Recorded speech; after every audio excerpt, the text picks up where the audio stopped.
Сәлеметсіздер ме? Бүгін бәрінің қолынан келетін меренговый рулет жасаймыз. Дәмі тіл үйреді. Дәмін татып көргендер неден және қалай жасалғанын түсінбей қалады. Заварной, яғни қайнатпалы креммен ерекше үйлескен балмұздақ тәрізді тәтті десерт. Ең алдымен 5 үлкен жұмыртқаның ағы мен сарысын ажыратып, құрғақ таза ыдыста шым-шым тұз қосып, ағарғанша кішігірім айналымда миксерлейміз. Содан соң 2-3 қайтара қант қосып, ақырындап айналымдарды күшейтеміз. Шым-шым лимон қышқылын немесе лимон согын қосамыз. 1 ас қасық крахмал қосып, жақсы көтерілгенше 10-12 минут миксерлейміз. Жақсы көтерілген ақуызымыз ыдысымыздан төгілмеу керек. Сапасы жақсы пергамент қағазына немесе силиконды кілемшеге барлық ақуызымызды әдемілеп, шет-шетін бірдей пісу үшін түзулеп шығамыз. Бұл десерт бәрінің қолынан келеді, өте оңай, тез жасалады, жасап көріңіздер. Осылайынан вилкамен жүргіземін, әдемі узор пайда болу үшін. 150 градус қызып тұрған пеште 25-30 минут пісіремін. Қатты құрғатып алмаңыздар, байқап тұрыңыздар, сарғайып бастаған кезде духовкадан аламыз.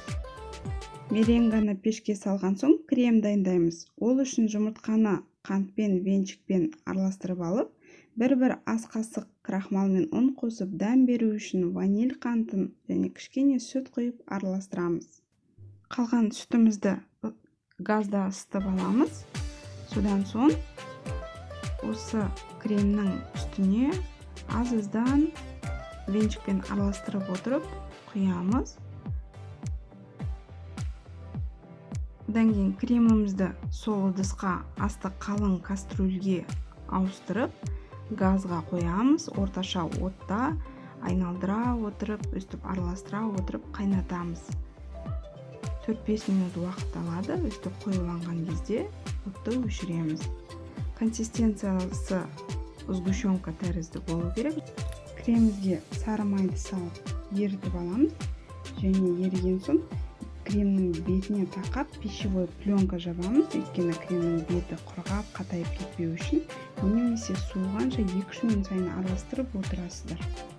Меренганы қарап тұрыңыздар, қатты құрғатып алмаңыздар. Сарғайып, осындай түске енгенде духовкадан аламыз. Және сол уақытта формамыздан алып, басқа качествосы, сапасы жақсы пергамент қағазына аударамыз. Мен силикон қағазына пісірдім. Осылайынан силикон қағазын және меренганы тарта отырып, екінші силикон қағазына аударып аламыз. Қатты құрғатып жіберсеңіздер, осындай меренге алынбай, қиналып қаласыздар, шынап сынып кетуі де мүмкін. Кремді біркелкі етіп жағып шығамыз. Аяқ жағына сәл-сәл жұқалау қылып жағамыз және кішкене крем бетін әсемдеуге алып қаламыз. Менде осындай қатырылған жидектер бар. Малина, клубника, черника алдым. Соларды өстіп түзулеп, сәндеп қойып шықтым. Өстіп орап аламын. Егер сіздердікі қиналып оралмай жатса, өстіп пергамент қағазын көтеру арқылы орап аласыздар. Жаңағы қалған кремімізден насадкаға құйып, өстіп әсемдеп шығамыз. Және салмасына немесе әсемдеуіне өздеріңіз қалаған жеміс-жидектерді алсаңыздар болады. Дәмі өте нәзік.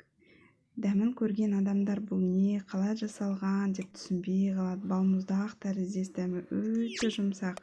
Үйдегілерді қуантып жасап көріңіздер. Сіздерге ұнаса, лайк басып тіркеліп қойыңыздар.